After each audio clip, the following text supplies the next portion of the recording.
कुछ लोग सफलता हासिल करते हैं और कुछ लोग सफलता को एक नया आकार देते हैं। आज हम एक ऐसे व्यक्ति के साथ मौजूद हैं जिन्होंने अपने लीडरशिप क्वालिटीज़ और दृढ़ निश्चय से ये एक नई कहानी लिखी है और ये कर दिखाया है कि अगर आपके हौसले बुलंद हो तो कोई भी दीवार आपको रोक नहीं सकती। आज के समय में जहां लोग आईएएस और आईपीएस ऑफिसर से बात करने में कतराते हैं, वहीं भोपाल की इस बेटी ने ये कर दिखाया है कि आप अगर कुछ चाहे तो कुछ भी कर सकते हैं। और महज 2 से 3 महीनों में और 22 साल की उम्र में इन्होंने 80 से 90 आईएएस और आईपीएस ऑफिसर्स को अपने साथ जोड़ कर रखा है। तो हम स्वागत करते हैं खुशी मेहरोत्रा का। हेलो खुशी, पीपल्स अपडेट पर आपका बहुत बहुत स्वागत। धन्यवाद मुझे इस चैनल पे, इस प्लेटफॉर्म पे बुलाने के लिए। Thank you. तो खुशी, आप अपने काम के बारे में बताइए। विस्पर सिंधी कॉरिडोर काम कैसे करता है और आपकी इसमें क्या भूमिका है? तो विस्पर सिंधी कॉरिडोर्स एक ऐसा प्लेटफॉर्म है जहाँ पे हम ब्यूरोक्रेसी से रिलेटेड जो न्यूज़ होती है, आईएएस, आईपीएस, आईएफएस, और जो भी जितनी भी सर्विसेज होती हैं उसकी हम न्यूज़ देते हैं, जो और मीडिया न्यूज़ नहीं देती है, जो जनरल पब्लिक के लिए होती है। बट ये जो न्यूज़ होती है वो डिसीजन मेकर्स के लिए होती है। तो जो हमारा जो व्यूअरशिप है वो भी वही लोग हैं जो एकदम टॉप पे जो लोग होते हैं, उनको पढ़ने में मज़ा आता है। वो देखते हैं कि किसका अपॉइंटमेंट किधर हो रहा है या उनसे रिलेटेड जो भी न्यूज़ होती है।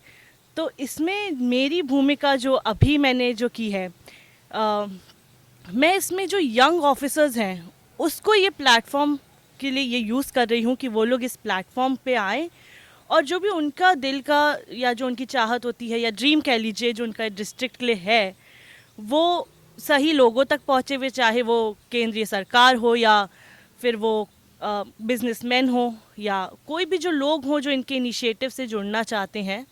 तो उन्हीं के लिए मैं उनको एक ये प्लेटफॉर्म दे रही हूँ यंग ऑफिसर्स को, कि वो लोग भी इस पे आए और जुड़े और अपना इनिशिएटिव्स और सब शेयर करें। तो जैसा आपने बताया कि आपको ऑफिसर्स से बात करनी होती है, जो एक वो समाज का एक ऐसा वर्ग है जो खुद बहुत ज़्यादा नॉलेजेबल है। तो उनसे बात करने के लिए आप खुद को कैसे प्रिपेयर करती है? जैसे हर एक व्यक्ति हर तरीके से बात नहीं कर सकता, हर व्यक्ति से अलग तरीके से आपको बात करना होता है या उनको कन्विंस करना होता है। तो वो आप किस तरीके से करती है, खुद को प्रिपेयर कैसे करती है?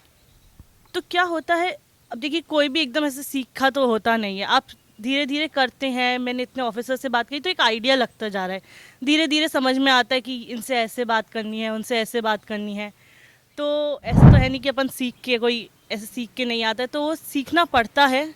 और वो सीख अपन तभी सकते हैं अगर आप एक्सपीरियंस करेंगे। जितने ज़्यादा कॉल लगाऊंगी मैं, जितने ज़्यादा लोगों से बात करूंगी, एक ये मेरा रहता है कि मैं जितने ज़्यादा लोगों से बात कर सकूं, जितने ज़्यादा लोगों को इस विस्पर सिंधी कॉरिडोर्स के बारे में बता सकूं। और मैं क्या कर रही हूँ, तो मैं वो एक रहता है कि उसी से इंसान सीख सकता है। Experience is the best teacher. तो आपने जैसा बताया कि आप सिर्फ 22 या 23 साल की है, तो 22 और 23 साल की उम्र में इतने सारे लोगों से बात करना और उनसे बात करके उनके व्यूज़ को लोगों तक पहुंचाना is not a easy task. तो उसके लिए आप खुद को मेंटली फिजिकली कैसे प्रिपेयर करती है? मतलब आपके पर्सनल लाइफ पे कैसे असर करता है ये? देखिए, जब आप इन कलेक्टर्स से मैं बात करती हूँ, आईएएस आईपीएस से, तो अब ये इनसे भी एक मित्रता सी हो गई है। तो अब आप अगर कॉर्पोरेट में काम करते तो वहीं आपके दोस्त बन जाते हैं। तो अब मेरा अगर ये काम है तो मुझे लगता है यही एक इन्हीं से एक मित्रता हो गई है, दोस्ती हो गई है इनके साथ भी। तो वो पर्सनल लाइफ, प्रोफेशनल लाइफ अलग अलग लगती नहीं है। और बड़े होते होते आई थिंक वो बैलेंस जो होता है पर्सनल प्रोफेशनल लाइफ का, कहीं ना कहीं ख़त्म हो ही जाता है थोड़ा। यही लोग आपके दोस्त बनते हैं, इन्हीं से बात करने में आपको मज़ा भी आता है, क्योंकि वो आपके सब्जेक्ट की बात करते हैं, आप वो भी आपसे उनके सब्जेक्ट की बात करते हैं। तो एक इन्हीं से मित्रता हो गई है। और जब आपने पूछा कि कैसे वक्त निकालते हैं अपने लिए या उसके लिए, तो देखिए अभी तो उम्र है करने की, फिर अभी तो हार्ड वर्क करना है। तो अभी तो कोई उम्र नहीं है कि मैं ये सब के बारे में सोचूं। और मेहनत करेंगे जितनी होएगी। और यही है कि जब आप अपना पीस डालते हैं और आईएएस ऑफिसर से बात करने का, तो उनसे जो एक सेटिस्फैक्शन मिलता है उससे भी, कि आज आपने अपना पीस डाला और वो पसंद आया, लोगों ने पसंद किया, तो उसमें भी एक अलग तरीके की खुशी है। तो ये सब चीज़ें ना छोटी लगने लगती कि अरे ये मिस हो रहा है, वो मिस हो रहा है लाइफ में। अच्छा लगता है जब आपका काम रिकॉग्नाइज होता है, लोग पसंद करते हैं। तो बस करते रहना है, इसी में जुड़े रहना है। तो बहुत अच्छी बात है, आप अपने काम को भी एंजॉय कर रही हो और साथ में काम भी आपका बहुत अच्छे से हो रहा है। तो जैसे मेरा नेक्स्ट क्वेश्चन है कि जो वो अपने प्लान्स बताते हैं, आईएएस ऑफिसर्स अपने व्यूज़ बता रहे हैं अगर, तो आप कुछ प्लान्स भी शेयर करते होंगे आपसे, तो हमें एक आध प्लान्स के बारे में शेयर करिए कि आपको कौन से प्लान सबसे अच्छे लगे और उन प्लान्स को सुनकर आपको उस क्षेत्र का या देश का भविष्य कैसा लगता है। देखिए, सबके बहुत इनोवेटिव, बहुत अलग अलग आइडियाज़ हैं, मतलब आप सोच भी नहीं सकते। आई एम श्योर बहुत सारे डिस्ट्रिक्ट हैं जिनका नाम भी लोगों को नहीं पता होगा, पर वहाँ इतने अलग अलग, इतने इनोवेटिवली इतने आइडियाज़ हो रहे हैं और ये आईएएस ऑफिसर्स कर रहे हैं। ये काबिले तारीफ़ है कि और जैसे मैं कुछ आपको बताऊँ, कहीं पे जैसे बहुत अपनी डिस्ट्रिक्ट का ना स्ट्रेंथ यूटिलाइज करके वो लोग कर रहे हैं। ऐसा नहीं कि सब लोग एक ही कर रहे हैं।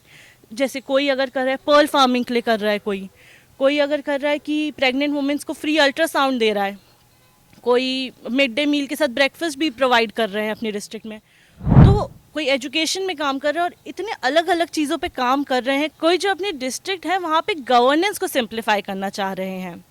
तो बहुत ही अलग अलग तरीके के, बहुत ही इनोवेटिव्स हो रहे हैं। एंड उनके इनोवेटिव जो है, अगर हम जो प्लेटफॉर्म, अगर कोई उनको सपोर्ट कर सके, जो गवर्नमेंट भी है, जो सरकार है या बिजनेसमैन है, तो आई एम श्योर ये इंडिया बहुत आगे जाएगा। Thank you so much. तो आप जो उनसे बात करती है, तो आप बेस्ट और वर्स्ट एक्सपीरियंस एक बार हमसे शेयर करिए अगर इफ़ यू कैन। तो बेस्ट एक्सपीरियंस मैं अगर आपको बोलूँ तो मैं ऐसे दिन के हिसाब से बताती हूँ। अगर कोई दिन आप कॉल कर रहे हैं, बहुत कॉल करने पड़ते हैं इसमें, एक नहीं दो नहीं, काफ़ी कॉल लगाने पड़ते हैं। तो जिस दिन ऐसा होता है कि सारे ऑफिसर्स ने फ़ोन उठा लिया, उस दिन मैं कहूँगी कि बेस्ट डे होता है। और वर्स्ट डे उसी का उल्टा होता है कि अगर आप नहीं उठा रहे हैं, और कभी कभी भागना भी पड़ता है, कुछ लोगों को चेस करना पड़ता है। स्टोरी अच्छी है उनकी, but they don't have the time, तो करना पड़ता है, तो वो थोड़ा सा हो जाता है। बट ठीक है, वो भी बिज़ी लोग हैं। एंड अगर ज़रूरत पड़ेगी तो जितना भी चेस करना पड़ेगा करेंगे, यही तो हमारा काम है। आपके जो दादाजी है, उन्होंने 6 दशक से भी ज़्यादा पत्रकारिता में काम किया है, तो उनसे किस प्रकार से प्रेरणा मिलती है आपको। उनसे बहुत प्रेरणा मिलती है, क्योंकि उनको बचपन से मैंने देखा है, और उनकी 3 चीज़ें हैं जो उन्होंने इसमें मुझे बोली थी। फर्स्ट इज़ आपकी कंसिस्टेंसी, डिसिप्लिन और जुनून। ये 3 चीज़ें उन्होंने मुझे सिखाई थी कि ये, और उसके साथ ईमानदारी रखना। उन्होंने बस इतना ही बोला था कि ईमानदारी रखना और ये 3 चीज़ें साथ में करना, और फिर भगवान तुम्हारा साथ देगा। तो ये है। और सपोर्ट, जैसा अब उनका एक ऐसा मानना है, मुझे ऐसा लगता है कि जैसे चिड़िया होती है, वो अपनी, जो चिड़िया की माँ होती है, वो अपने बच्चे को धकेल देती है, धक्का मार देती है, अब या तो ये उड़ेगा या तो ये गिर जाएगा। तो वैसे ही उनका भी एक है कि सपोर्ट तो ऐसा ही उनका रहता है कि अब तुम्हें छोड़ दिया, अब तुम उड़ो, अब उड़ना गिरना तुम्हारे ऊपर है। मतलब बहुत ज़्यादा प्रेरणा आपको मिलती है अपने दादाजी से, और उनका ऑरा ही बहुत ज़्यादा पॉजिटिव है कि सब लोग उनके साथ आकर मोटिवेट हो जाते हैं। ये बहुत अच्छी बात है। और दूसरी चीज़, उन्होंने विस्पर्स इन द कॉरिडोर शुरू किया था, जो आप आगे बढ़ा रही है।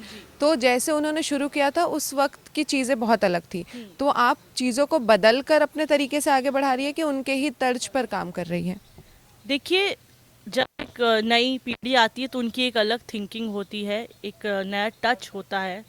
तो जो विस्पर्स इन दी कॉरिडोर्स है, वो तो उनका जैसा बहुत अच्छा है अभी से, बट एक होता है कि एक नया टच होता है। तो मेरी बहन और मेरी एक ये रहती है कि हम इसको जितना बेहतर कर सकें, जितना इसको बेहतर कर सकें कि लोगों को और पसंद आए और हम इसे नई ऊंचाइयों पर लेकर जाएं, तो यही हम दोनों की एक कामना है। टेक्नोलॉजी, एआई टूल्स, बहुत सारी नई ऐसी चीज़ें आ गई है जो पिछले चीज़ों से बहुत अलग है। तो बिजनेस अप्रोच से आप इन चीज़ों को किस तरीके से देखती है। देखिए, ये सब चीज़ें आ सकती हैं, बट एक होता है आपका प्रोडक्ट। आपका प्रोडक्ट जो होता है वो स्ट्रांग होना चाहिए, और वो बहुत हमारा स्ट्रांग है, क्योंकि बहुत सारे जो इस दुनिया में जो ये है, ये सिर्फ इंडिया में नहीं, वर्ल्ड वाइड पढ़ा जाता है। तो टेक्नोलॉजी का भी हम इस्तेमाल करेंगे, अगर इसको और फ्यूचर में बढ़ाने के लिए हम, और अभी जैसे हम सोशल मीडिया पे हमारा बहुत ज़्यादा हो गया है, तो हम टेक्नोलॉजी का उस तरीके से कि नए जो है सोशल मीडिया पे हो गए हम, और यूट्यूब पे भी जैसे अब कंटेंट का, ये सब के लिए जो ज़माना है, तो उसके लिए हम टेक्नोलॉजी का यूज़ करें। बट प्रोडक्ट जो है वो मेड होता है, जो मैटर करता है, उसको हमेशा बेहतर करना चाहिए, मेरा ऐसा मानना है। जी बिल्कुल, मतलब आपने ये बिल्कुल सही बताया कि समय के साथ हमें चलना चाहिए, जो समय के साथ चलता है वही ज़्यादा दिखता है। तो आप खुद भी बहुत यंग है, तो आप यंग जनरेशन को क्या सीख देना चाहेंगे अपने थ्रू, या फिर कुछ ऐसा मैसेज जो आप सब तक पहुंचाना चाहें? मुझे लगता है अभी तो मैं खुद बहुत यंग हूँ, बट अगर मैं एडवाइस तो मुझे लगता है अपने ऊपर भरोसा रखना चाहिए। अपने ऊपर अगर आप भरोसा रखेंगे कि आप कर सकते हैं, दूसरों को देखेंगे, आई एम श्योर कोई आपसे बेहतर हो सकता है, लेकिन अगर आप कंसिस्टेंटली डिसिप्लिन के साथ अगर किसी चीज़ को करते रहेंगे हार्ड वर्क में, तो आई एम श्योर आप उसमें थोड़ा आगे सक्सेस तो मिलेगी उसमें। जी धन्यवाद खुशी, मतलब आपने हमें बहुत कुछ सिखाया, और आपकी कहानी आगे जाकर मैं आशा करती हूँ कि लोग बहुत ज़्यादा याद करें और आपसे बहुत कुछ सीखें। इसी के साथ वीडियो जर्नलिस्ट तरुण यादव के साथ आकृति तिवारी, पीपल्स अपडेट, भोपाल।